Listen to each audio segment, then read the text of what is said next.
Tonight, before we begin a more formal study of the Pythagorean doctrine of numbers, I'd like to point out a number of points which perhaps have caused confusion in the public mind.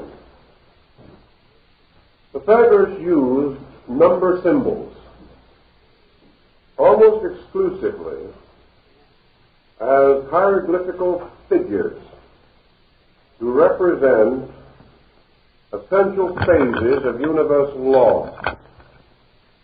It is not known to what degree he was involved in what we call today numerology. It is not certain that Pythagoras himself practiced divination by numbers. It is possible that he did so, but by no means is it proven. The scanty records that have survived would seem to indicate that numerology developed considerably later, and sometime after the death of Pythagoras and his legitimate disciples. The association between letters and numbers is possible in the Greek alphabet, in which letters are used in pagination and in place of numbers in many instances. We know there is a peculiar divinatory device called the wheel of Pythagoras, which shows apparently the numerical equivalent of letters and vice versa. This wheel, though attributed to him, is not with absolute certainty associated with his name. He is said to have possessed a wheel of letters and numbers, but whether that which has survived is authentic, we do not know. It would not be likely that the Pythagoreans would have used numerology in the popular way in which we have been inclined to employ it. It is more likely that this system developed after the decline of the great philosophical schools. The relation between letters and numbers exists not only among the Greeks, but in various parts of Asia. And a Kabbalah of number-letter associations will be found in a number of systems.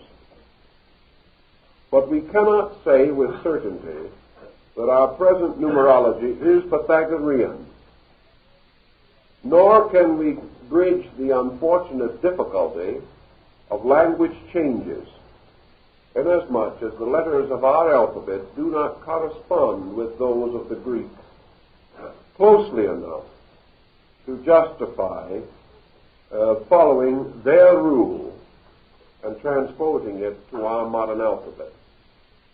Thus we may say that numerology in the practical or popular sense of the term is an entirely different matter and should not be confused with the Pythagorean symbolism of number. To them, number was a very sacred mystery, to be used only in the exploration of the great science of wisdom, or the great art of knowing truth. Thus we cannot confuse them, nor can we necessarily discredit the possibility that Pythagoras did have some divinatory concept. The Greeks practiced many forms of divination in his time, and it was customary and usual to form oracles in a number of ways, including from the flight of birds, from the gathering of clouds, from the changing of winds, from the entrails of sacrificed animals, and in many other manners. Pythagoras was accredited with knowing the future, with having a tremendous internal mystical apperceptive power Therefore, many legends have gathered around him, and many arts and beliefs have been attributed to him. There was a period during the medieval era in human history in which a great number of books were fabricated and attributed to ancient authors. Among these, we might note in passing Aristotle's supposed essay on midwifery, which is not quite authentic. We may also put under the same heading the mysterious 6th and 7th books of Moses, of which the prophet undoubtedly knew nothing. Yet it was a time when catchpenny productions had fascination for the public mind, and wonderful names were associated with some very bad work. This all adds up to these points which we wish to make. Theon of Smyrna, one of the earliest and greatest of the Pythagoreans, does not mention divination in his great thesis on numbers. It would seem that he might have done so had it been part of the original system. It is not recorded by Iamblichus in his Life of Pythagoras, nor is it reported by Plato, although he makes use of Pythagorean number. We do, however, find comparatively early evidence of numerical speculation in relation to divination, but little prior to the 8th or 9th century, so AD. So we have these problems which we merely point out in passing. Now, for the convenience of those who are interested in classifying materials, I have tried to work out a very simple keyword system as to the Pythagorean approach to number. And as the Pythagoreans particularly use number in connection with archetype, or the monadal forms of number, I have followed their system and have selected one word which, as far as possible, summarizes at least a phase of their association between number and power. And therefore, those of you who are interested, I'll read off this list to you rather slowly so you can copy it if you would want to do so. This is merely a keyword analogy, but perhaps it will assist us in the further discussion of the subject. We will use their form then. Instead of the one, we will say the monad. And perhaps the nearest thing to a keyword is identity. Now, in using it as a keyword, we summarize Pythagorean statements such as the numeral of sameness, or that number which is without dissimilarity, or that number which alone knows itself. Many such statements as this seem to carry the general tone of identity with the several meanings of this word. Our own identity is our own monad. The identity in things represents not only themselves as identified, but also common identity. That the same selfness in each is to be regarded as an identity with all other selfness. So in terms, those things which are of a causal nature, approaching the throne of deity, are said to possess identity. Identity with self, identity with all self, identity with deity. And the numeral, or the numeration, the monad, carries this thought. The number two, or the duad more completely, is the Pythagorean symbol of dissimilarity. We have already implied that they regarded it as an ill number. They did so because it represents things about which differences are to be noted. It is a number of illusion because difference is illusionary. It is a number of ignorance because illusion, particularly the illusion of separateness, is the root of ignorance. Ignorance is therefore transformed into wisdom to the degree that unity is brought out of division. Therefore, perhaps also the Pythagorean term chaos is appropriate to the duad, whereas cosmos would be more appropriate to the monad.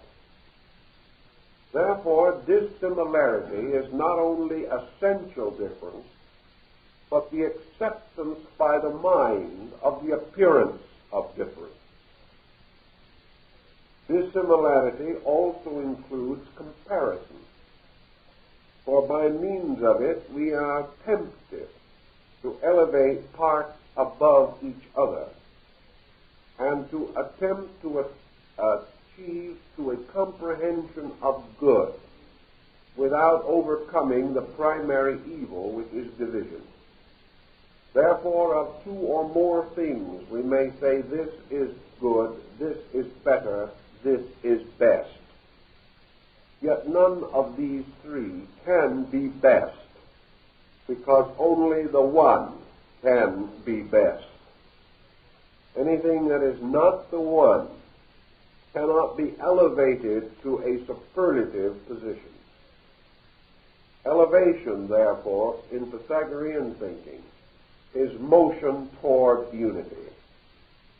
And things divided cannot be supreme, although because of the imbalance of divided parts, one may be greater or lesser than another. Yet always totality alone is superior to parts. Consequently, the duad, as a symbol of separation, becomes a proper emblem of man's division from truth, and separation is appropriately the symbol of interval. Interval between objects is measured in distance. Interval between qualities is measured qualitatively. But wherever interval or distance exists, the duad is inevitable. All lines must have ends. All separate things must have intervals. And if intervals shall cease, separation shall cease. Therefore, interval becomes the great abyss which man must cross in his effort to be restored to a universal state. To be divided from God is to exist in a state of separation from reality. And separation is a state dissimilar. Thus, in the Pythagorean thinking, among the key words which they themselves have left is this word dissimilarity, which I think conveys a great deal if we want to think about it. We hope that each one of you will think about these words later and see how they are the elements of a very profound series of speculations concerning the nature of being and illusion. Now, the third number, or the archetypal triad, or equivalent to the number 3, was to the Pythagoreans the symbol of wisdom. Why is it the symbol of wisdom? Because wisdom is moderation. And moderation is between extremes. Therefore, out of the concept of extremes and moderation, we develop a trident, or a three-pronged instrument. in which the middle point is equidistant from the extremity. This point is wisdom, because wisdom is equidistant from all extremities. Extremities, as we told you in an earlier lecture, are always represented as phases of dissimilarity, therefore are essentially negative. We do not say that good is opposed to evil. This is a dissimilarity that is illusional. We say that two evils are opposed to each other, and that between them is a point of equilibrium, which is truth or reality. Therefore, the cynocephalous ape in Egypt, the symbol of the human mind, is always seated on the beam of the balance of judgment in order that it may represent equilibrium. Wisdom is equilibrium of mind. Wisdom is the ability of the individual to reconcile divided parts by reason. Is therefore such divisions as appear to exist in nature are overcome by the rational power of man, who is able to discover unity as a spiritual experience. To discover unity is to reconcile opposites, and all opposites are reconciled in a neutral state, or a state in which no polarity dominates. Wisdom, then, is equidistant between two kinds of ignorance. Ignorance and wisdom are not opposite, because there are two kinds of ignorance. The first, the state of unknowing, and the second, the state of false knowing. These two, then, must both be reconciled. That which is not knowing must be elevated. That which is wrong knowing must be dissipated or reduced to a common ground. In the same way, virtue is in equilibrium between vices. For there are vices of excess and vices of privation. Each individual, for instance, in an economic situation, can have too much or too little. Both of these extremes are unfortunate. Moderation is fortunate. We also observe that great fortune frequently destroys. Great misfortune frequently perfects. Thus, we cannot place any polarity in this way. Wisdom is the reconciler, the ordinator. Wisdom is represented by triads, because in these we have balance. And a triangle is a balanced form, and is the least form which can enclose an area, the circle always being infinite form. Thus the triangle, if it be equilateral, represents also the primary parts of man: consciousness, intelligence, and force in equilibrium. And these together constitute wisdom. For if wisdom is, as Socrates said, the recognition of the one, the beautiful, and the good, then it represents a balance in which no part can be deficient without destroying all. Virtues were therefore regarded as triads. The greatest of all virtues is wisdom, because wisdom is the virtue which perfects or makes possible the rational discovery of truth. Thus the term wisdom is appropriate to the triad. Now the next one is a little difficult, but it requires a discrimination on the part of the student.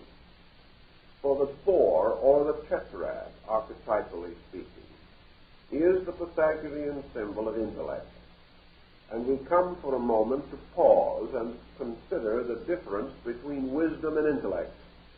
We must make this discrimination at this point. The four, in its largest sense of the word, was what the Pythagoreans called the little holy number. And among many ancient peoples, the four was the symbol of God.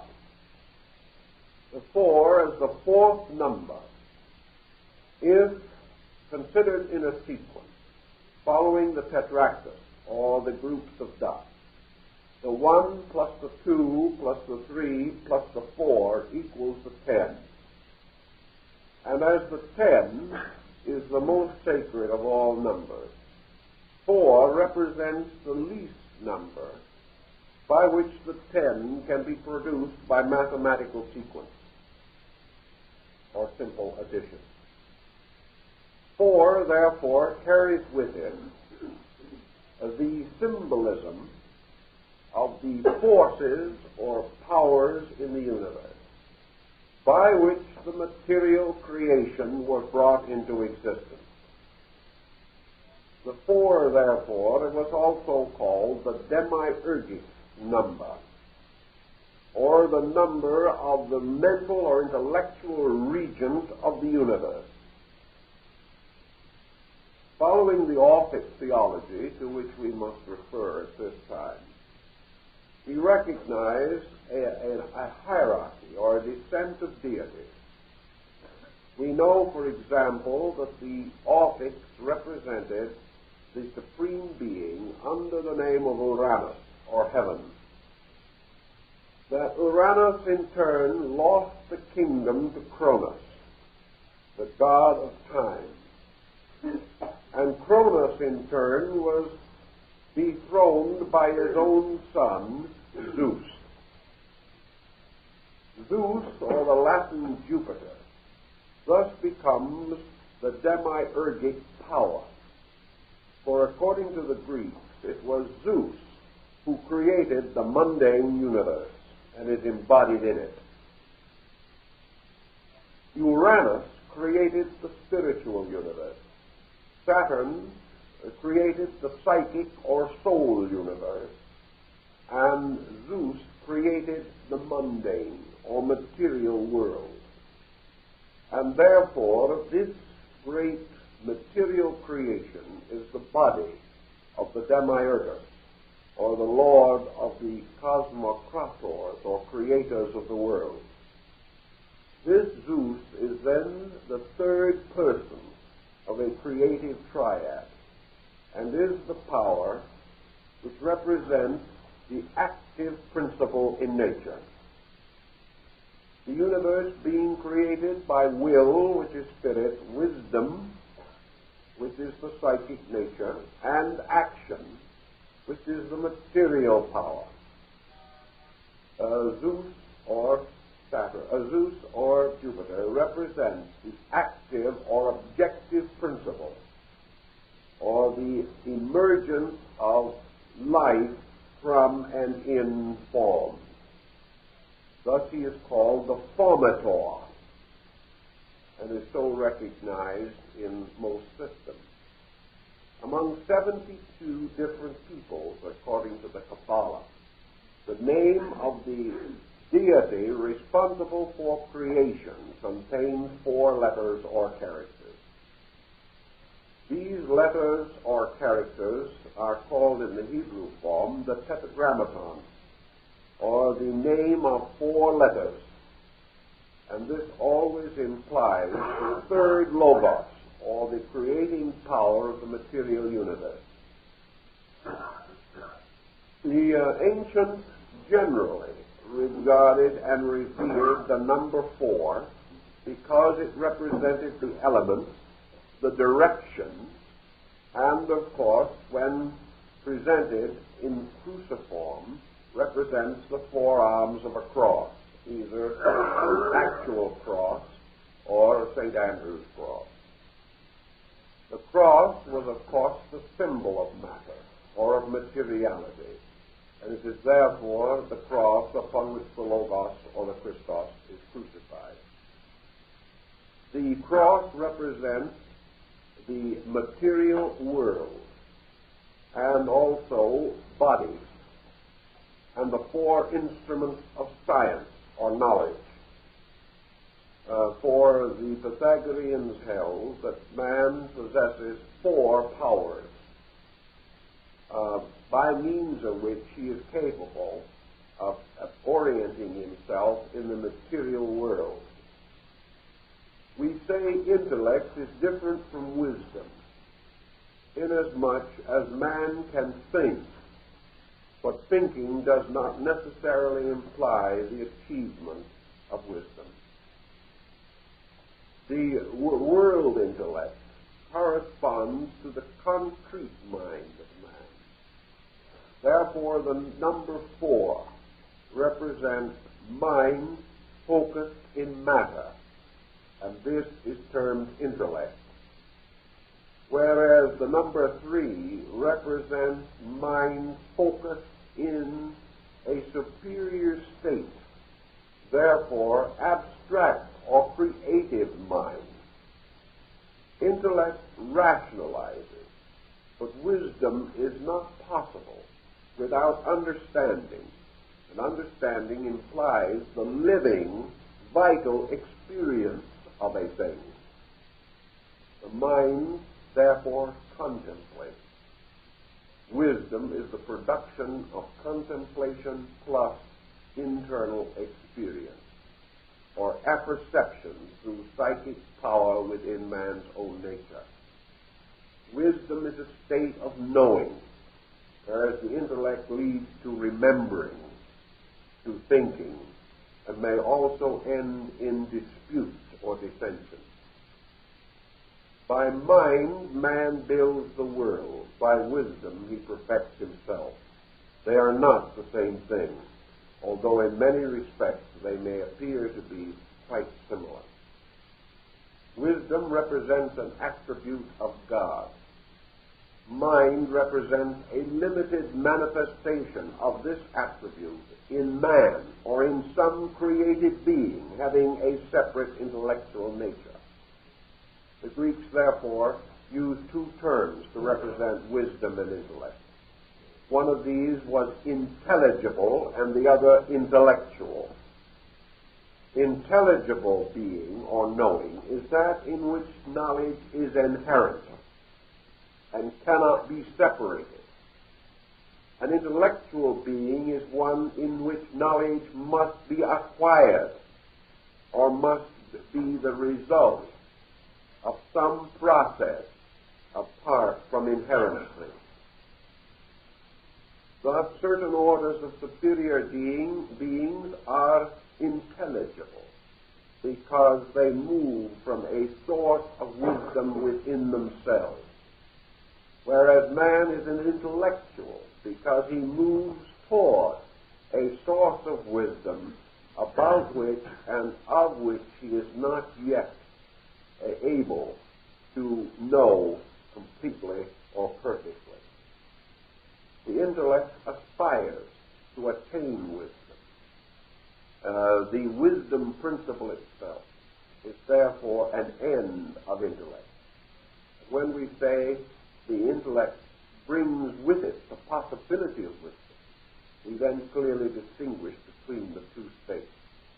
An individual who has remembered a well-known scientific thesis may be called intelligent, but he is not necessarily wise. For wisdom is a dynamic. Wisdom is much more than thought. Wisdom is possible because man is capable of attaining it. But we may say with Pythagoras that wisdom is archetypal and exists whether there is anyone to know it or not. Thus, intellect depends upon wisdom, but wisdom does not depend upon intellect. Wisdom is a reality in itself. It can perhaps be aspired to by intellect. But whether there be a mind or not, truth remains. And this is the essential difference between the power of the triad and the power of the tetrad. The archetypal 5 is called the pentad, and this is the symbol of equilibrium in a little different way. The triad is wisdom. The pentad is equilibrium in function or in existence. It is a balance of forces rather than a state of consciousness. All forces and elements in nature strive toward equilibrium. In creatures with certain spiritual endowments, this equilibrium may result in wisdom. But in creatures of another kind, or in orders of life different from those we recognize, there is what is termed equilibrium. And equilibrium is the bringing of dissimilars into patterns, not involving necessarily the dissolution of illusion, but the arrangement of things harmonically or into ordered patterns. The number 5 is particularly, therefore, the balance of power in nature. Nature is forever striving against excess. It is forever trying to force one group of circumstances against another so that nothing will predominate. An example of this, I think, is one that I probably have told you before, but it deals with a natural problem and is appropriate at this time. Experiments were made, for example, on a certain isolated mesa in the southwest of the United States to try to create an ideal setting for the development of certain kinds of creatures. Because it was almost inaccessible, animal life on this mesa could be rigidly controlled. A group of kindly and friendly animals, to be exact, a herd of deer, was brought to this place, and every animal known to be detrimental to them, and every other form of life which they had reason to fear, was removed so that they could do exactly what they pleased. They all died. They found that the very forms of life which in many ways hazarded the deer and its survival also kept a kind of balance among themselves, and that the removal of these destructive forces removed also constructive forces which could not be separated from them. And so by degrees the balance of nature was destroyed. And by destroying the balance, the very creatures we sought to save were themselves eliminated. We know this is also psychologically true in the case of the human being. There are persons who, in a great spirit of kindliness, try to prevent others from suffering. If they succeed, they generally destroy the other person.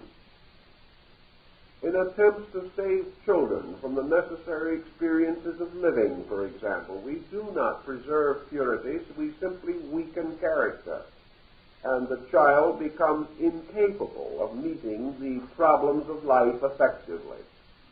Nature is forever working for an equilibrium, a maintenance of balance. And man, regardless of his good intention, frequently interferes with this equilibrium. So the Pythagoreans, way back at that time, recognized the affinity between the number 5 and man, as assuming and affirming, therefore, that the number 5 was also the symbol of the Hierophant, or the master of the mysteries. The hierophant, of course, being man, the master of nature. Therefore, that it was essential to the place of man in nature that he should strive ever to preserve and advance the equilibrium of the environment in which he existed. This equilibrium not only assured a better world around him, but preserved him. For man exists only because of a balance of forces. If this balance is too gravely disturbed, man will destroy himself, a message which might have some interest to atomic thinkers these days. The universe is therefore appropriately represented in its natural equilibrium by the number 5. And this number, because of its relationship to man himself, was represented as an upright 5-pointed star, the points being composed of the head, the arms, and the legs. This became a magic symbol and was used for the Kabbalists and the later magicians throughout the medieval world. Pythagoras is said to have worn a ring carrying upon it the pentalpha, or 5-pointed star. This was the symbol of healing, because the purpose of healing is achieved by the restoration of equilibrium. All sickness is an imbalance of some kind. This imbalance may be due to chemical deficiency. But the moment the balance of parts is destroyed, the security of the compound is in danger. Creation remains together because of an intricate pattern of balances. And if any one of these is disturbed, a chain reaction sets in which threatens the survival of anything and everything else. One of the old Pythagoreans said that if man could destroy a grain of sand, he would ultimately destroy himself, because that chain reaction would lead finally to the absolute annihilation of the world, and he would only have to destroy one grain of sand. But, of course, the answer lies that he cannot do it, that the equilibrium is therefore indestructible. But man does have the power, as the hierophant, of assailing or endangering this balance. And the Pythagorean symbol of health, therefore, was to restore balance, to restore the balance in relationships in life, to recognize that every inward attribute must be balanced with a manifestation, that words without works are dead, that there cannot be too much of an intake without some giving out, or there will be trouble. That nutrition not only requires food, but also exercise and the use of energy. That wherever there is a blocking or a stopping of the flow of universal life, survival is threatened. Therefore, health, peace, security, world good are appropriately symbolized by the star, which even in the time of Pythagoras was also called hope, inasmuch as to them hope was the promise of good things for those who kept the law. Anyone who did well had a good hope, for hope is nothing more than man's reasonable expectation that which is good will produce good. Equilibrium and balance maintain all of these things. Now there is a difference between, again, the 5 and the 6, but it is subtle, like the difference between the 4 and the 5. Because the 6, according to Pythagoras, the heptad, was called the number of harmony. Harmony is, again, a kind of order. But harmony is not so much concerned merely with balance. Harmony contains many other attributes, of which perhaps the most important is motion. Harmony, whether it be of sound or of movement or of color, implies certain motion and a certain vibratory relationship. Equilibrium is the balance of things. Harmony is the equilibrium of things within themselves, rather than in their relation to other things. The six, of course, to the Pythagoreans was also the number of creation. Creation being, of course, essentially and primarily the manifestation of universal law through the harmonic of generation.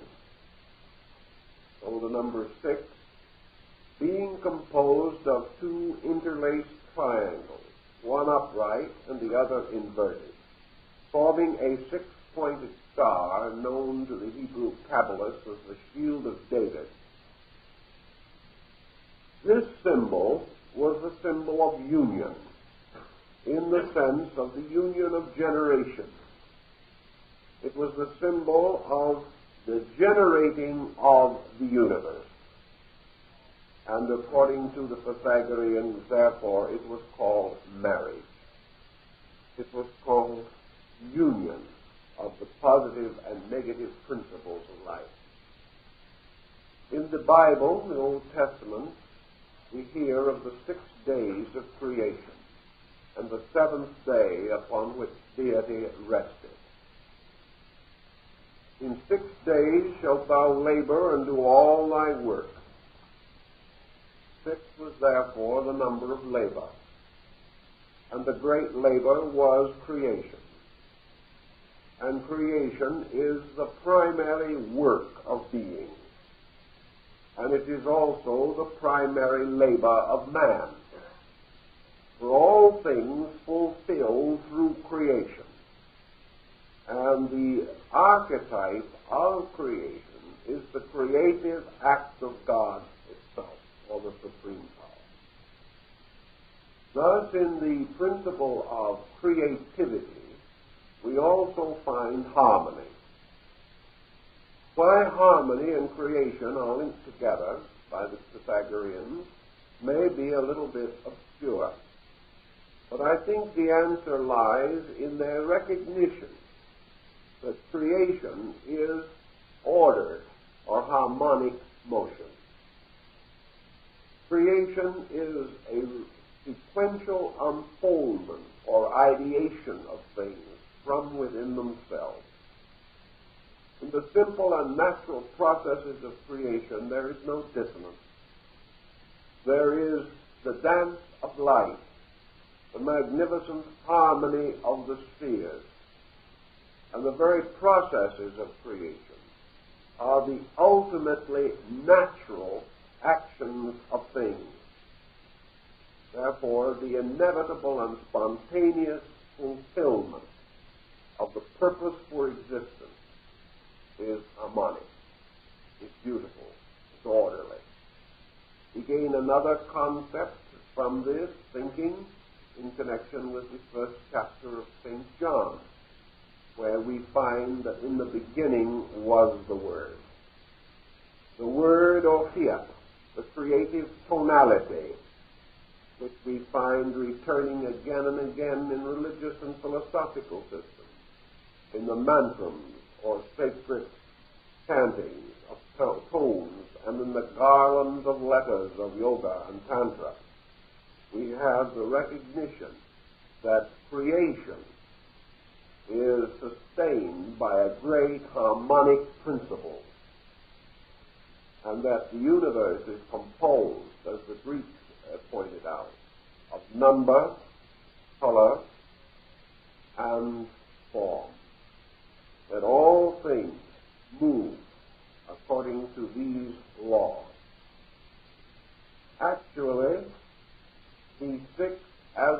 symbol of creation is appropriately a symbol of harmony. For there is not a star which thou beholdest, but in its orbit like an angel sings, hymning to the young-eyed cherubim. Always this great Pythagorean overthought of the tremendous harmonic of creation. That creation was a song. That creation was a magnificent unfoldment of tonal beauty. That actually whirled with the songs of angels. And that everything that grows and lives is in some way the lengthened shadow of a song. That Pythagoras was a musician, that he had the sensitivity of the musical consciousness we know, and we can understand why, to him, as to Bach, mountains were set in key, and various changes of climate and temperature, storms and wind and waves, were point and counterpoint. These things were all part of one tremendous rhythm. And man listening, as Pythagoras did, for the tone of nature, the great Kung of China, the inevitable song that extends and expands and goes on forever. He realizes with Pythagoras that this whole universe is maintained because of a great tonal vibration. Also that everything that lives has a tone, a keynote. Caruso was able to break glasses by sticking them with his finger and then singing the tone until the glass broke. Glasses and other fragile instruments can be broken by the tolling of a bell. And from the tuning fork, we realize how sounds are carried and can be picked up. Pythagoras, marching with his disciples through cities, played upon his lute the keynote of the great architectural building pattern, declaring that every piece of symmetrical architecture was built around a musical form or pattern. And that if this keynote was emphasized in a peculiar way, the building would fall, even as the walls of Jericho fell when the trumpet sounded, when the tribes of Israel led the sacred covenant around the walls of Jericho. So the universe was a great mystery of harmony. And Pythagoras went further to point out that man, seeking the universe, seeking his re-identification with the universe, much like in the philosophy of Lao Tzu, must approach by means of harmony. By the harmonic proportions of his own soul, man was able to hear the music of the Spirit. By the mysterious silences and quietudes of his own consciousness, he was able or could become aware of the great tone, the great universal note which sustained all things. Thus creation was indeed the blazing forth of sound, around which forms were gathered, and every living thing is a sound embodied in a form. These thoughts all relate to the mystery of the number 6, which to Pythagoras represented, therefore, the whole mystery of harmony, the whole concept of man's ability to bring himself into harmony. And we have the harmonics of good and evil. We have the harmonics of ignorance and wisdom. And today we are beginning to recognize the importance of the therapeutic value of sound and harmony in connection with sickness.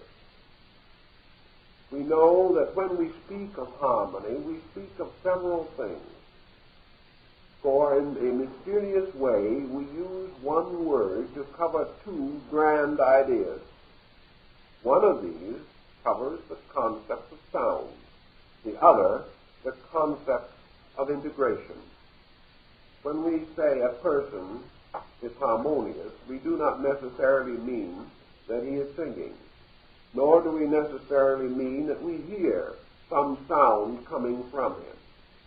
We mean by harmonious that there is no discord in his nature, that he is a concordant person, and that therefore his whole nature is a melody of conduct, a melody of natural motions and emotions, a melody of synchronized parts of function. At the same time, we use the term harmony to represent an advanced form of musical composition, one of the last and greatest forms to be developed. Because we recognize in music 3 degrees also. We recognize the basic principle of rhythm, which is perhaps the oldest form of music that we know, largely the result of primitive percussion instruments, the drum, and things of that nature. Then we recognize melody, which is a continuous story unfolding in tone. We know the Greeks at the time of Pythagoras sang only by melody, and that also that they had no essential keys as we know them, nor did they train their voices in any harmonic arrangement. As one old writer points out, they all sang the same words at the same time, and they sang according to the convenience of their voices. Now that might or might not be particularly delightful to us at the moment. They made no effort to agree as to the key or pitch. They simply spoke musically, or with the concept of music. But Pythagoras does receive considerable credit as having introduced the concept of harmony, although it languished for a long time thereafter and did not have immediate recognition. But harmony represents intervals and the recognition of intervals, producing such things as the diapente, the diacesaron, and things of that kind, the intervals of music that are harmonic and enharmonic. This also tells us that harmony has to do with the knowledge of intervals. And this again has to do with the ordering and the sequencing of various attitudes. Harmony in music is the ability of two things essentially different to unite to produce a common concord. Thus, individuals thinking and living according to the conveniences of their temperament may still unite to form an harmonic composition. In other words, things cannot be harmonic that are not identical. And by the very laws of harmony, these differences under discipline enrich the tapestry of tone and make the entire work more interesting, more advanced, and more spiritually satisfying. All these are rules and laws, then, that come under the heptad, but under the hexad. But we must now go on to the heptad, which is the archetypal form or power of the number 7. Pythagoras gives us many key words, but they are all, I think, summarized in one law. Number 7 is the number of the law. Now, by law, the Pythagoreans meant that celestial integration of processes which constitute the inevitable pattern of conduct for all things. In other words, the will of deity is revealed through law, and the way of heaven is given to man through the laws of nature. That which in itself speaks not in words that man can hear reveals itself by conduct, and law is the conduct of God. To the Pythagoreans, therefore, law is the forever revealing book of truth. Laws are of two kinds, divine and natural. Divine laws are those which reside archetypally in the divine being. Natural laws are the reflection of divine law, conditioned within a kind of substance or material, through which all of universal or divine law may not be perceived or apperceived. Only a part of the great law is embodied. The rest remains in its own nature. That part which is unembodied in matter, however, may be embodied in soul and in spirit. Therefore, man advancing from a material state to a psychic state may move under the administration of laws previously unknown, but forever existing. Law is also referred to by the Pythagoreans as the will of God, because by means of law we become aware of the divine will to be itself, to fulfill, or to relentlessly and inevitably consummate its own purposes. For man, therefore, there is no release from law. The universe is lawful, and man, in order to attain to any state of security, must keep the law. Now, in addition to those laws which arise in God and nature, there are laws which are formulated by man himself for the administration of his own society. Most of the great codes of laws have originated in revelation or mystical or religious works. The earliest codes that we have, such as those of Hammurabi, are accredited to deities, and it is believed that they were revealed to prophets and patriarchs and great lawgivers of ancient times. The human history of law is largely derived from the record of things traditionally observed. Most so-called spiritual revelations of law are accumulations of human experience, sanctified by time and demonstrated by utility. Thus, even man-made law is only the shadow of his observation of universal law. Now, in the course of time, however, man's civilization becoming more and more artificial and complicated, there has been an increase of statutes, and many persons, not themselves equipped to contemplate the universe, have found themselves either forced or inspired to amend the legal code. The result is today that laws are not always in accordance with heavenly law or universal law. And so the early Christian church divided man-made law from divine law, declaring that to break a man-made law is a crime. To break a divine law is a sin. A sin being an act against God, a crime an act against man, or against the common good of man. Now, if we go back to our book of Genesis, we find that on the seventh day the Lord rested and set aside the Sabbath. And in the Kabbalah, the Sabbath becomes what is termed the center of the directions.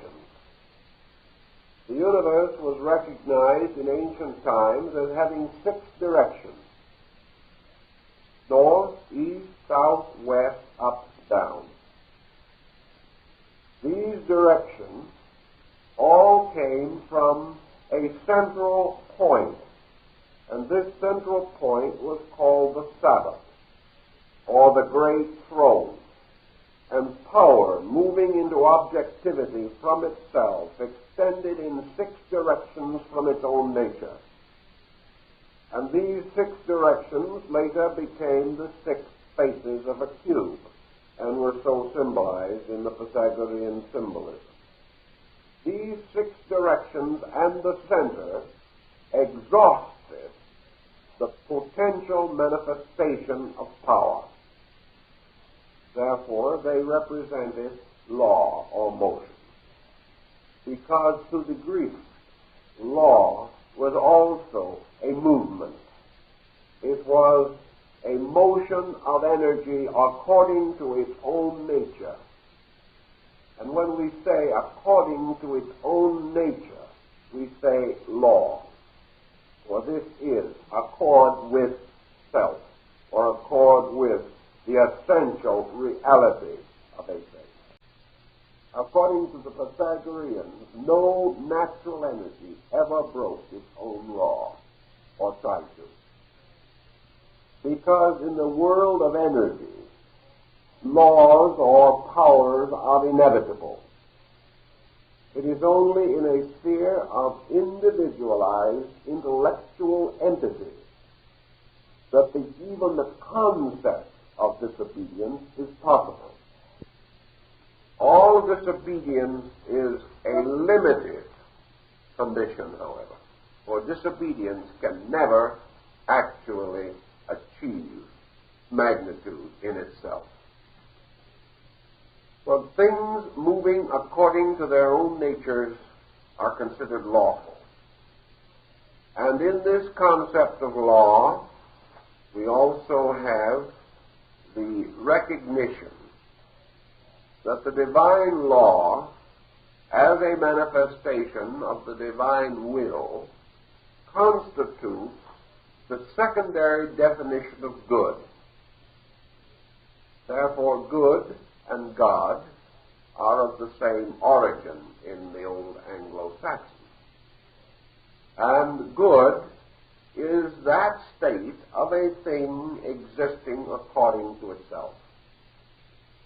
This is perhaps a mysterious statement, but when we say a thing existing according to itself, we mean without conflict with its own essential nature. The universe exists without conflict. It is. Therefore, it is good. It therefore has no possibility of being amended.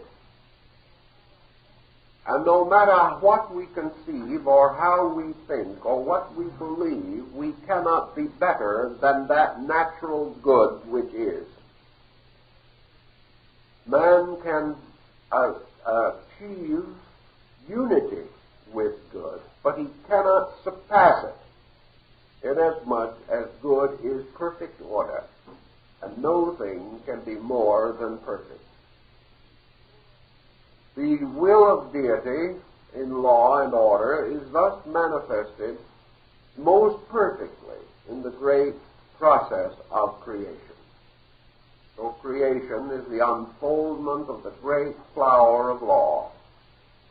And within this flower, enthroned as the Buddhic figure within the cosmic lotus, is the lawmaker, forever throned upon the magnitude of its own manifestation. It is also called the symbol of the creative number because it is through law and the works of law that the Creator is most evident to the creation. That which has observed the creation has seen the Creator in his work. Now, the reason why the number 7 is also associated with rest or with equilibrium is because equilibrium in itself is the secret of the law. The equilibrium of the universe is its primary law, and its extension from this into manifestation gives us the Pythagorean formula of the unmoved mover. The 6 directions are the motions of number. The 7th direction, so-called, is the center, and this is the unmoved point of motion. Law is therefore the unmoved, moving in its 6 inevitable directions. This is law because there are no other directions. Therefore, beyond law and beyond lawfulness, there is nothing. It is impossible for law to escape from law, because law fills all of law. There is no place for the lawful to escape to, and therefore the number is said to represent that the law keeps itself, and therefore is the perfect example of lawfulness. There is also the interesting and mysterious idea of this central point of equilibrium, or the unmoved. Law exists only as a result of the motions of being. Therefore, if the motion of being ceases, and all things created return again to the root, law is said to sleep. Law rests because it cannot exist apart from manifestation. Law is motion and things unmoved, therefore alone transcend law. And the central point of transcendence represents also the point of synthesis. God in its own nature is one. God in manifestation is 6. God, the nature plus the manifestation equals 7, which is the exhaustion of the creative power of number. Now, I hope that that is clear. Anyway, we must now go on to the next symbol, which is the ogdoad, or the 8. Now, the 8 was conceived by the Pythagoreans to represent the striving of the 2 serpents that were twisted around the caduceus of Hermes. But the 8 is also the peculiar psychical motion of the magnetic pole of the earth. It is therefore a curious, endless band which crosses itself in the middle and goes on and on. In the tarot cards, it is represented by the strange tilted brim of the hat of the juggler. It is the symbol of continuous, unbroken motion. Therefore, we are not surprised to find the Pythagorean key word for the number 8 is love. Now, we wonder why it should be so decided or so considered. So let us analyze for a moment the concept of the number 8, which is an endless band turned upon itself. It is not merely the serpent with a tail in its mouth, the symbol of eternity. It is the symbol composed of 2 apparent circles formed by 1 circle. So let us see why the number 8 was so represented by the Greeks. Of course, the number 8, is a number which, if divided, gives us 2 fourths, which, if in turn divided, gives us 2 twos, which, if in turn divided, gives us 2 ones. Therefore, the number 8 is called a number reducible to unity, because it is susceptible of an equal division into ones, which many numbers are not. The 3, for example, cannot be divided equally into 1, unless you want to say 3 1. But when you divide it, you do not get unity. You get a 1 and a 2. But in the number 8, you have a complete division. A half of 8 is 4. A fourth of 8 is 2. An eighth of 8 is 1. 4 plus 2 plus 1 equals 7. Therefore, we find the reestablishment of the law, and we suddenly discover that we have a septenary concealed within the 8, and which the 8 exceeds. We also recognize the 8 as a number, 2 out of 3 of the divisions of which give us even numbers, because the half is 4, the fourth is 2. Both of these are passive numbers. But the final division restores the sacred number, the uneven number, 1. Now, what has all this got to do with love? That is a rather tricky and technical question. So the Pythagoreans began to study the nature of love in an effort to observe its function in the universal law. And in the course of their discovery, they either discovered or were told, or in one way found out, that the number 8 was the great secret number of the Eleusinian mysteries, the number of the great mother of mysteries, the number of Isis and Diana, the great goddess of the Athenians. Thus, the number 8 to them represented concord. It represented not a union of forms, as in the case of the number 6, which is a union of 2 triangles, but a union of infinities, because it is a union of 2 spheres, or circles. The circle being a symptom or symbol of infinity, or an infinite number of parts.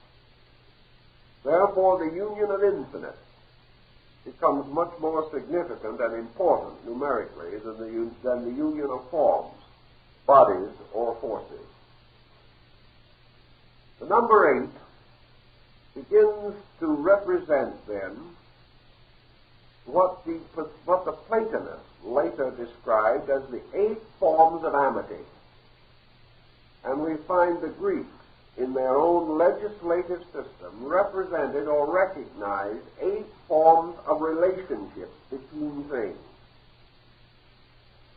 And these 8 forms, to them, all represented kinds of regard, affection, or love.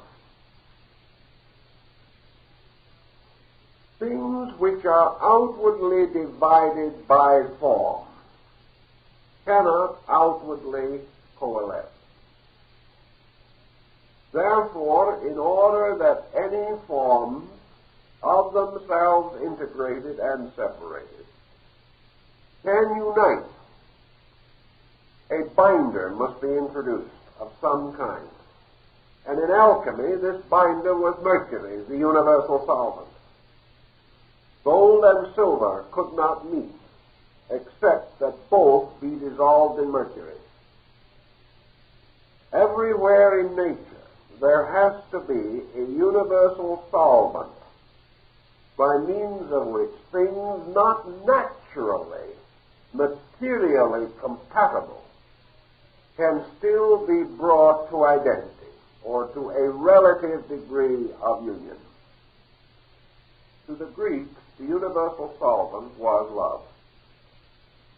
They recognized it as that power which could alone hold things together, which had not yet the power to hold themselves together. If man, for example, could experience identity with another creature and could know himself and that other creature to be one, we would have an entirely different concept of relationship. Christ said, "I and my Father are one." Man can say this, but he cannot experience it. He cannot know it. Therefore, where the individual may not know that he is God, the religious systems of the world tell him, therefore, to love God, and that through the love which he bestows upon God, he builds a bridge between God and himself. And in life, for man, the union of divided parts is through the bridge of human regard, affection, and respect. Now, the eighth is composed of two fours.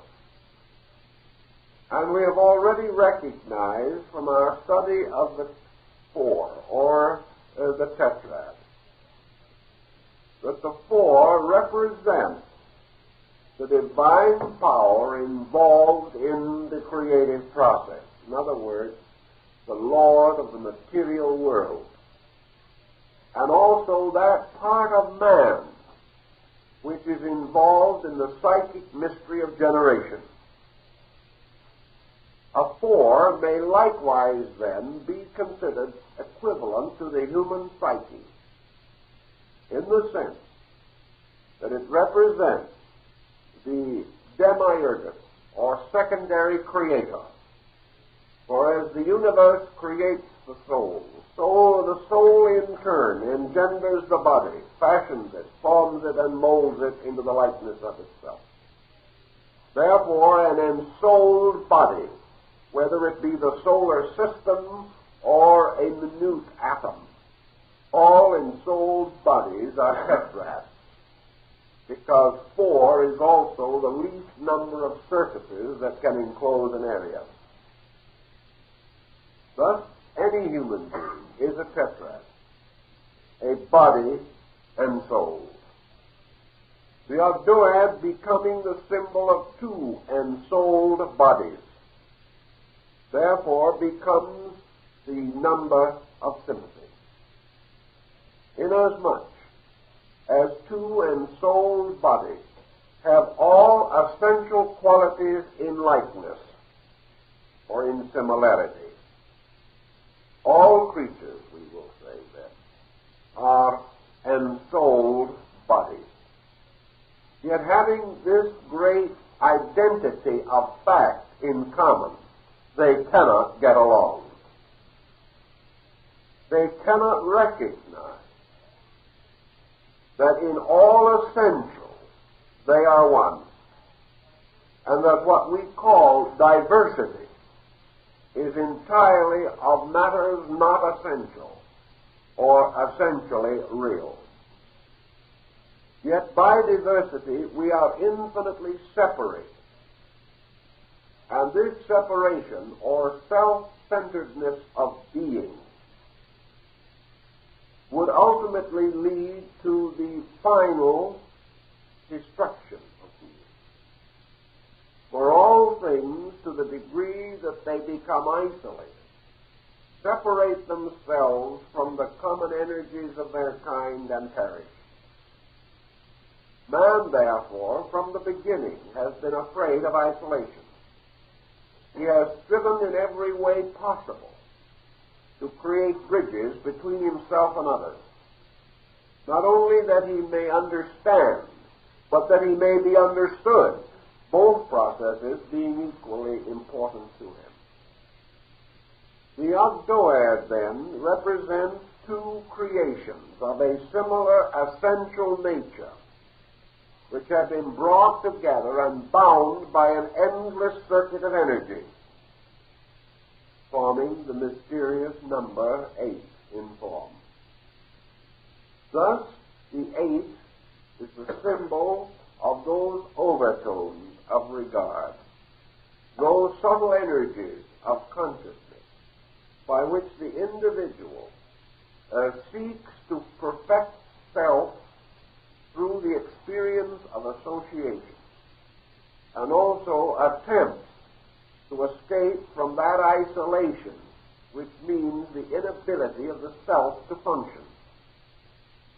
The Greeks recognized that man's selfhood has two essential functions. One is the expression of itself through its own organism, and the second is the extension of that expression of self to the circumference of society. In other words, the person not only wishes, in a sense, to control himself, but he wishes to control others. He wishes to extend his psychic field beyond the circumference of his own body. He wishes to exert influence, which, moving from him, permeates other things, changing them, altering them, modifying them, influencing, controlling them, and perhaps even destroying them. This motion of influence from each person, therefore, becomes the basis of conflict. For conflict is not a struggle of bodies, but a struggle of psyches moving through bodies and moving out to the degree that they become inhibiting upon each other. And therefore, we have the battles of wits and of minds, and the struggles of ambition and things of this nature. 8, because it is a balanced number, because it is an ordered number, indicates a natural and placid association. It is also a passive number, or a negative number, which would imply and infer, therefore, that the virtues which it represents are not virtues of aggression, but virtues of receptivity.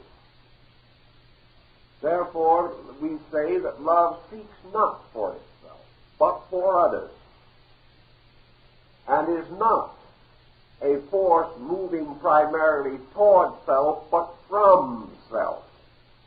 And as we study along in psychology and human relationships, we find the individual who loves himself seldom finds any satisfaction in the emotion. To the degree that we center our regards upon ourselves, we are impoverished.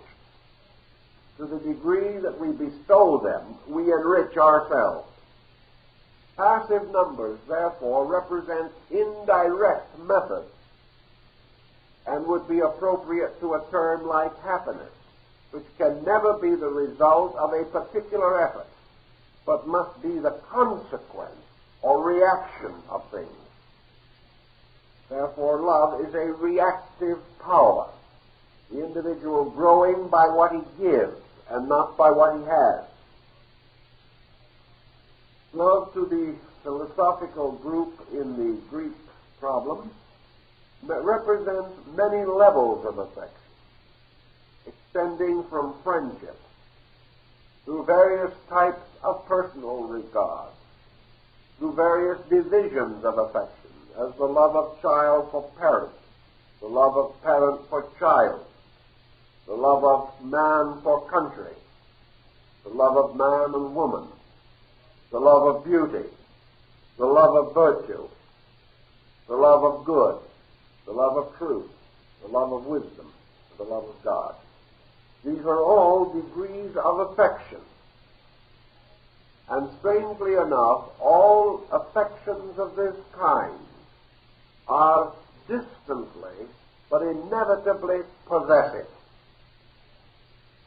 That which we love, we instinctively possess, and only lose when we become aware of our possessiveness. We continue to possess until we say so. Then we lose. We continue to possess until we demand, and then we destroy, because the number is passive. It cannot do in the form of a direct action. A man can earn wisdom, but he cannot carefully plan a career toward love. The Greeks, therefore, agree with most other systems that the term love is essentially undefinable. To define it is to defile it. To rationalize it is to destroy it. It represents an intangible and is the presence of a strange and elusive God, according to the Greeks, who appears and disappears at will, takes innumerable forms, and yet wherever he appears, bestows great goodness, beauty, and glory. For to the Greeks, the God of love was also the inspirer of art, the perfecter of philosophy, and the greatest cause of civilization the world can possibly imagine. It was also the number of initiation into the Eleusinian mysteries, because in these mysteries man approaches the experience of the love of pure truth. And the mysteries were institutions of love, inasmuch as the purpose of growth is to learn to love reality. Not merely to understand, but with an ardor of the spirit to cast oneself towards the object of affection. In the Song of Solomon the King, therefore, we find the three great divisions of love, as it was sung also in the mystic songs of the troubadours and the minstrels, and is to be found in the raptures of the dervishes and the Sufis and other Eastern mystics. Solomon says in the beginning of the song, "My beloved is mine." In the middle part of the great song, he says, "My beloved is mine, and I am my beloved." In the last high note of the song, he cries out, "I am my beloved." A motion from selfishness to unselfishness. And this, according to the Greeks, was the great motion by which things separated outwardly can still find union and can experience above the illusion of separation. So the eighth is a binding of things by their principles and by their essence. And from such bindings also are generations produced, because the productions of love are beauty, and beauty is a great goddess that cannot die. So the next number that we consider is the Aeneas, or the power of the number 9, or the inverted 6. Now, in the Pythagorean system, the number 9 is called the number of limitation. Now, there are many reasons why it is so designated. For one thing, as is rather obvious, that the 9 immediately falls short of the 10, which is the complete cycle of number. Therefore, it means to fall short. 9 is the number of man, because it is the number of the generative cycle of 9 months, which was recognized by the ancients. In other words, the prenatal epoch of man consists of 9 symbolic months. And also, in the same Eleusinian and Sabasian rite among the Greeks, the lesser mysteries, or the degrees of the lesser rite, were 9 in number, to represent the human being in his prenatal existence. Man, therefore, is a creature who has fallen short. And in the ancient language, if we go back into the root of words, the word that we call sin means to fall short. Sin does not mean primarily an act of violence against God. It means in some way to fall short of sufficiency. The sinner, therefore, is the imperfect one, that which has not yet achieved consummation. Therefore, to be born in sin and conceived in iniquity meant originally nothing more than to be born imperfect. The rest of it was a little theological dressing to make it sound more formidable. But man falls short. And there are many symbolisms explaining this falling short. The human being exists within the womb of nature, which is symbolized in ancient times by the zodiac. The zodiac at one time consisted of 10 signs of 36 degrees each. Later, the compound sign of Virgo Scorpio was broken and the sign of Libra or equilibrium was placed between. We still find the trace of this in the similarity of the form of the two signs, Virgo and Scorpio, and also in the setting up of the scales of Amentet in Libra, part of the old mystery ritual of the balance, equilibrium between the two great arcs of the universe. But in the Greek system, the concept of the 12 divisions of the zodiac was also known at the time of Pythagoras and generally accepted. And we find that man is therefore 9/12 of a circle.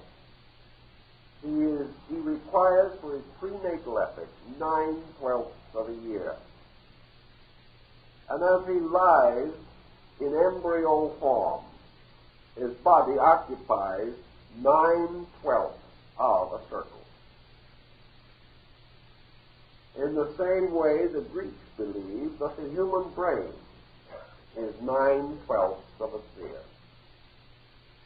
All these symbolisms, while they may or may not be sustained historically, or we will say physiologically, are still of interest to us.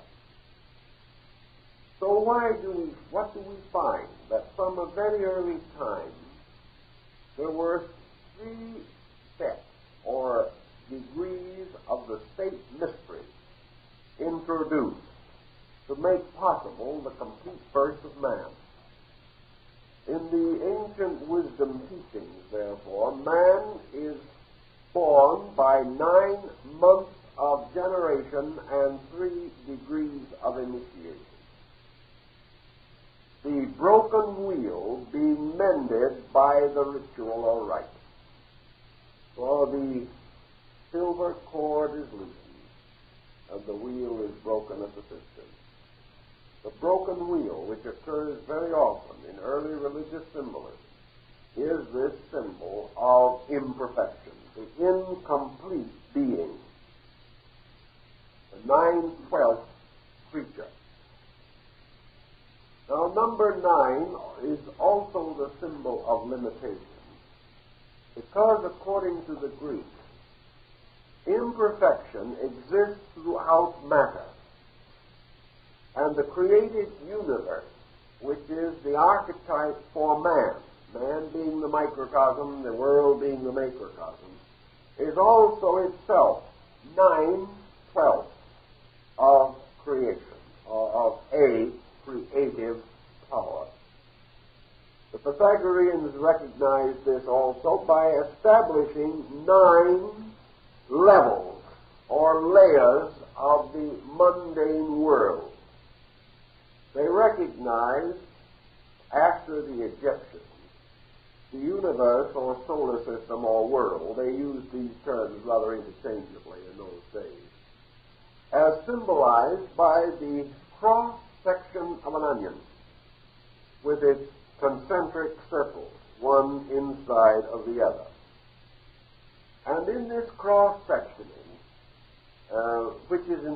essentially the same concept of the universe that appears in Dante and in Milton.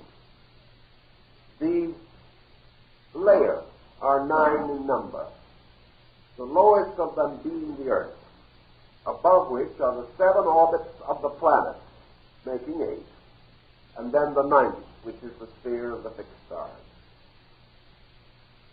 being a circle surrounding the rest.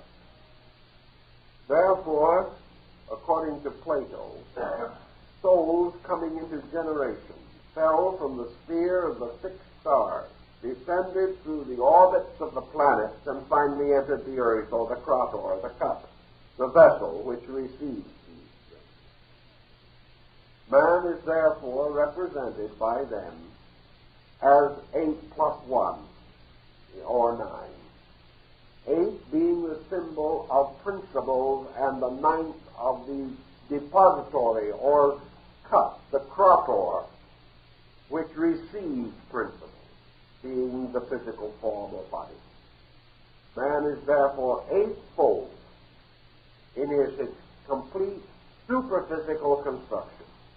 And to this is added body, which is the receptacle of principles, but is not itself a principle.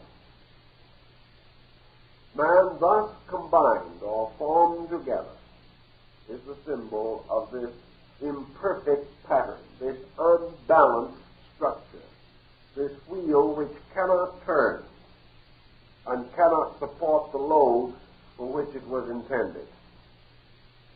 The wheel, incidentally, was not only by the Greeks, but also by the Mayas and Aztecs of Central America, regarded as a symbol of imperfection, and no wheeled vehicle was used in America prior to the coming of the Spaniards. They considered it a symbol of ill luck or of evil. They declared that when the wheel came, civilization would die. Well, we've got a few wheels around here. I don't know whether it has brought about the problem that we know, but wheels within wheels can be dangerous. The 9 is a symbol of man because it was also associated with a positive pole of generation.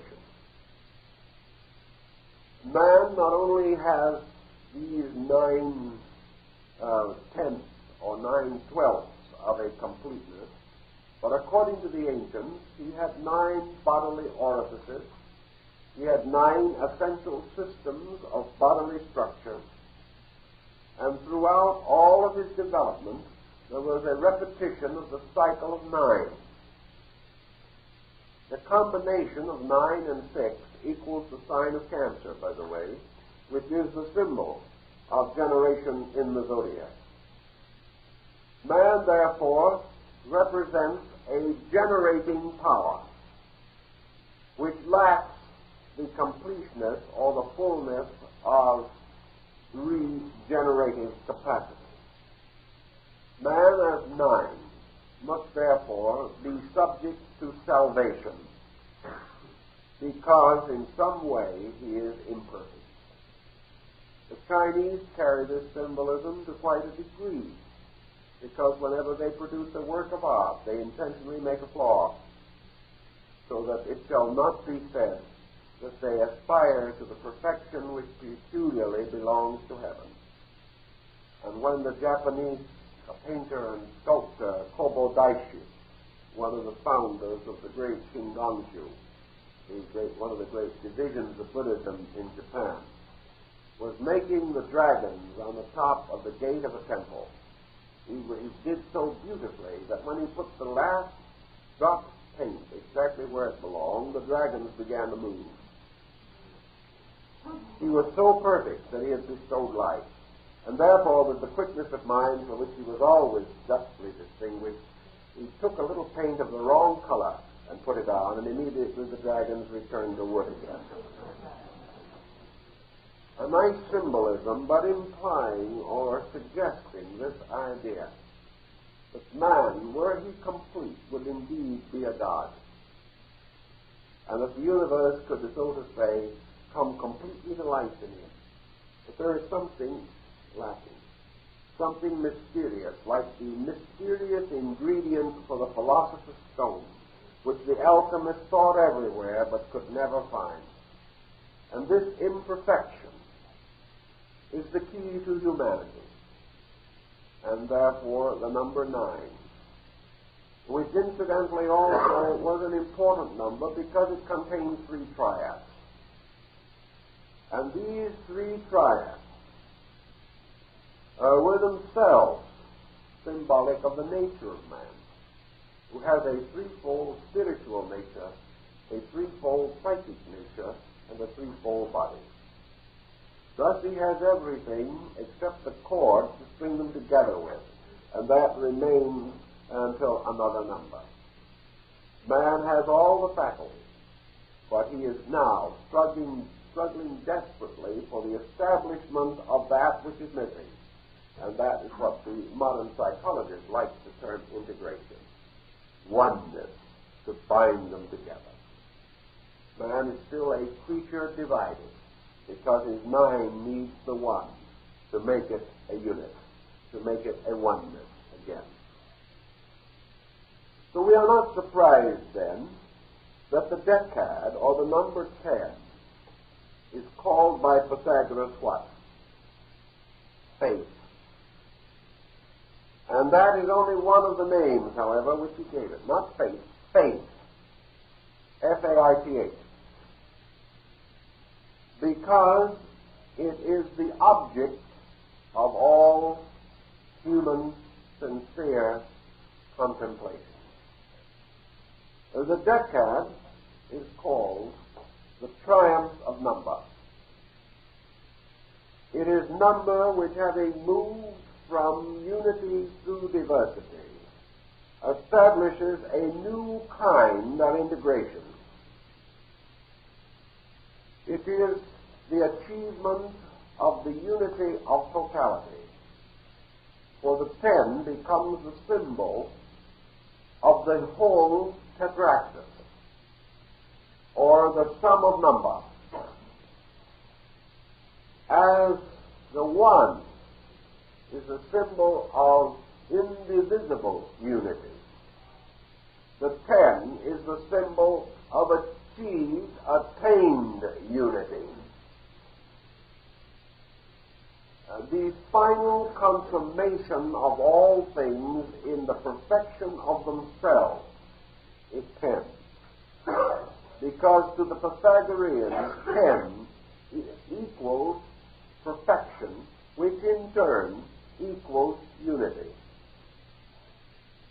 For in their thinking, all things to be perfect must be established in a state of indivisible oneness.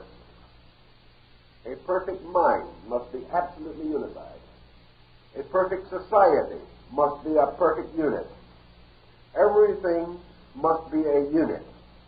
And by unity, not a compelled unit, but an attained unit.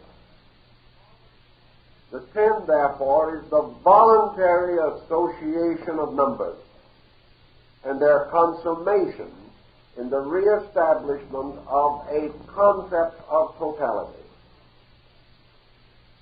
Now, how does man at this stage think this through? How is he to envision a totality which he cannot experience?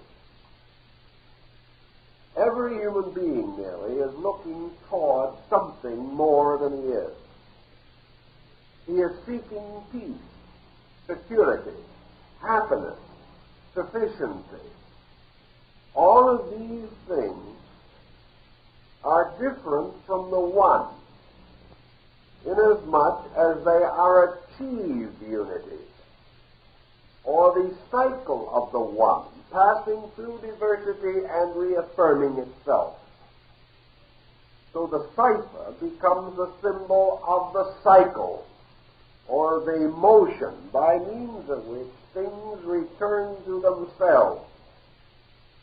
But the addition of the cipher to the unit makes this unit the appropriate archetypal form for the tetractys, or the 10 dots, for it is the sum of all number, and any number absent results in the loss of the 10. Nor can there be any essential number above the 10. For 10, says Pythagoras, exhausts the diversity of number, as man, through the experience of living, exhausts the diversity of experience. And when you have experienced everything, what have you? Unity. There is nothing else you can have. When you know everything, you know one thing.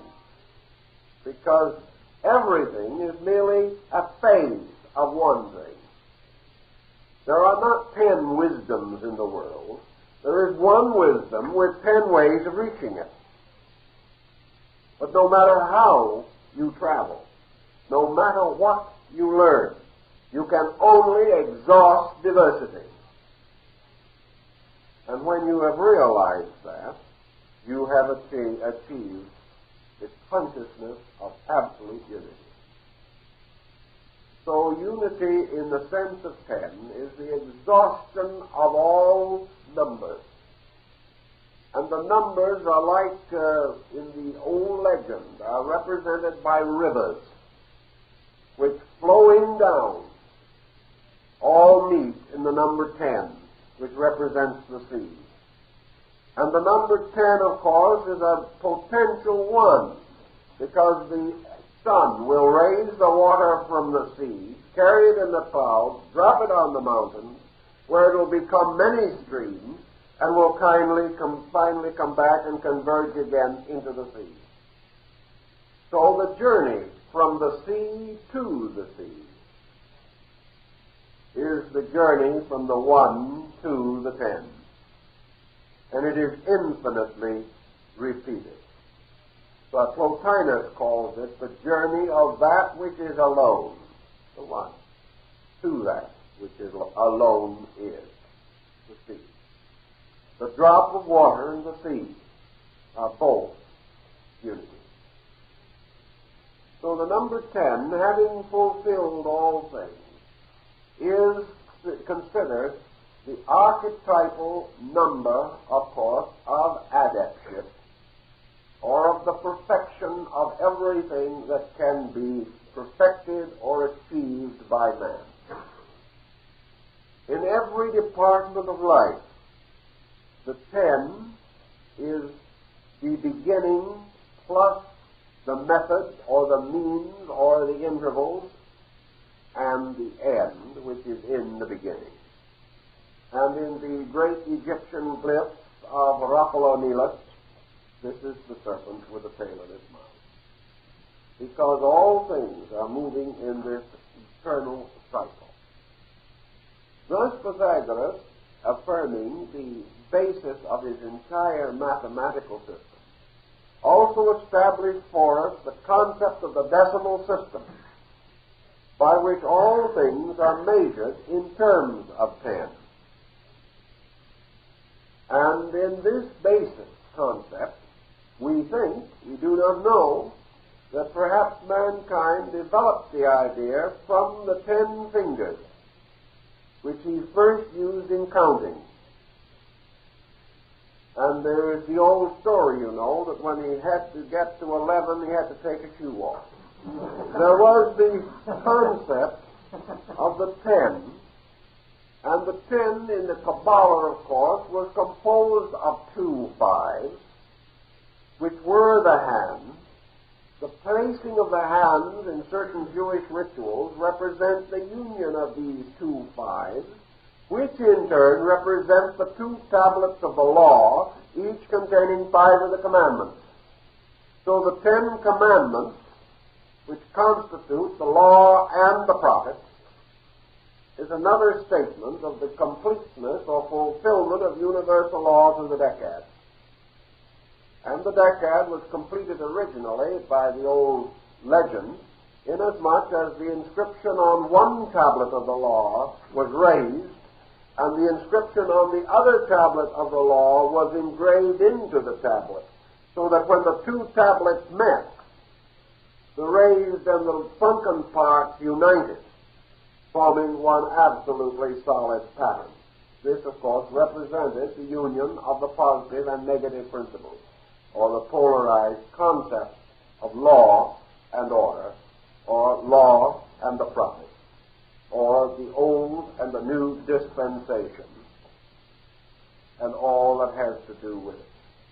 Now, the addition of 1 to 9 equals the 10. Therefore, the number 1 added to the 9 becomes also a messianic symbol, and is so represented in nearly all religious systems. Because there appears the intercessor, the comforter, the soter, the Messiah, who in each life plays the part of the 1 to make the 9 10. He is available, or this power is forever supplementing the 9 to make the 10, and is so recognized in the Jewish metaphysical system and also in the Christian Kabbalah of the Middle Ages.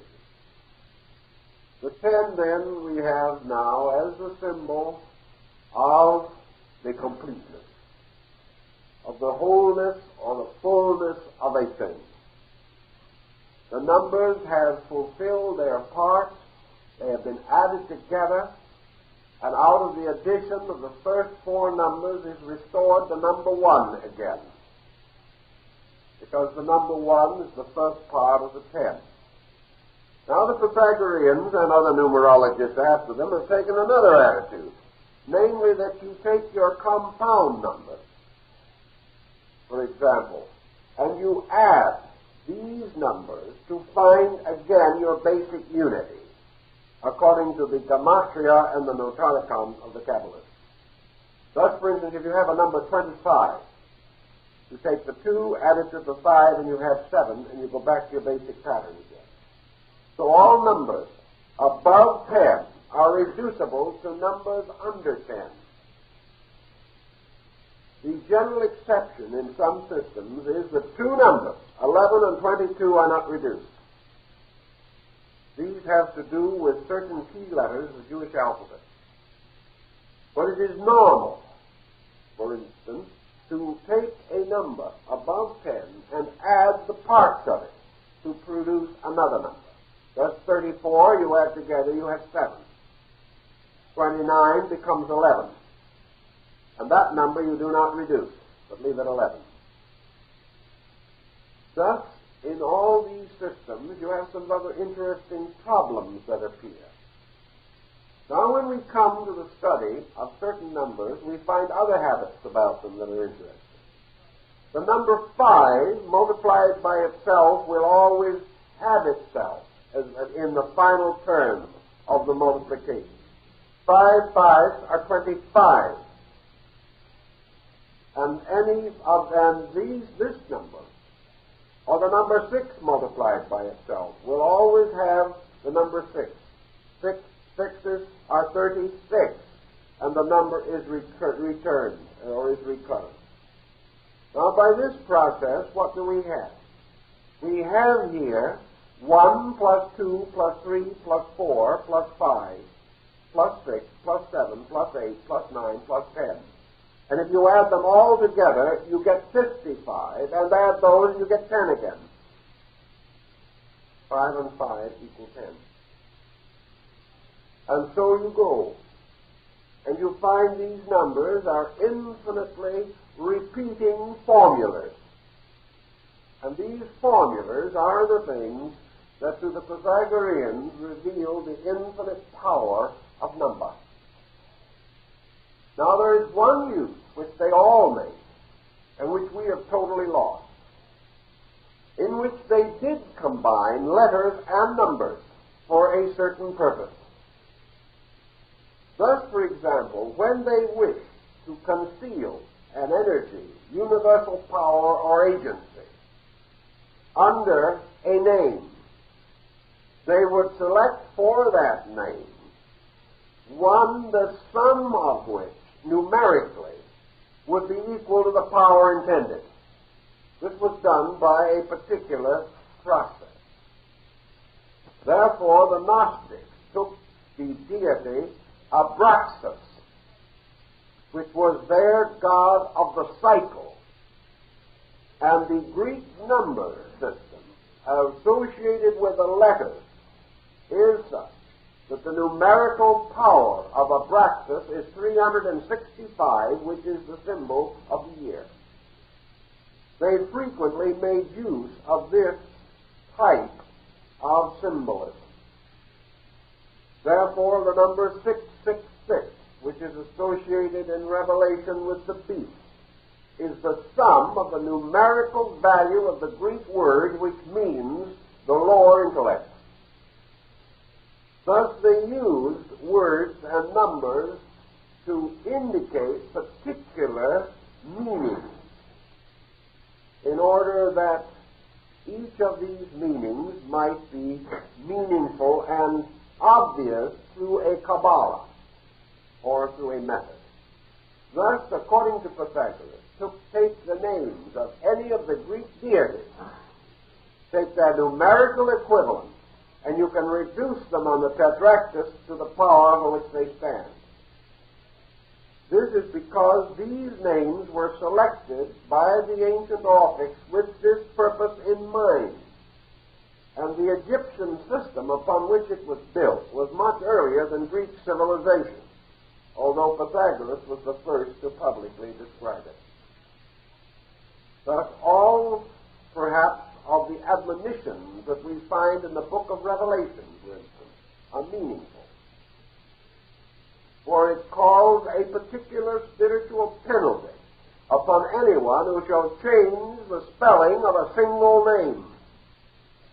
And no one knows why.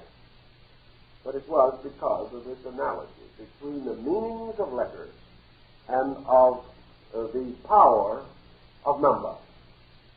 Thus, letters were associated with number in this way.